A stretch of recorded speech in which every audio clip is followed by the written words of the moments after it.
নমস্কার। এই কাজ দুটি গোপনে মন্দিরে করে আসুন, সব সমস্যা থেকে মুক্তি পাবেন। যে কোনো শনিবার দিন সন্ধ্যাবেলায় নতুন এক বাক্স দেশলাই নিয়ে চুপচাপ সবার অলক্ষ্যে হনুমানজির মন্দিরে চলে যান।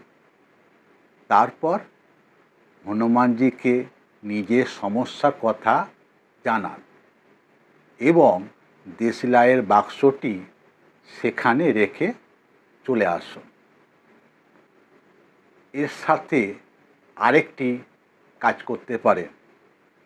শনিবার দিন সন্ধ্যাবেলায় নতুন কালো জুতো কিনে হনুমানজির মন্দিরে বা কোনো শনিদেবের মন্দিরের সামনে পুরানো জুতোটি খুলে তারপর নতুন জুতোটি পরে বাড়ি চলে আসবেন। মনে রাখবেন, কাজগুলি করার সময় কেউ যেন আপনাকে না দেখে। এই কাজ দুটি সঠিকভাবে করতে পারলে জীবনের ক্ষতি ও বিভিন্ন ধরনের সমস্যা থেকে মুক্তি লাভ করতে পারবেন। ধন্যবাদ। জয় মা কামাখ্যা।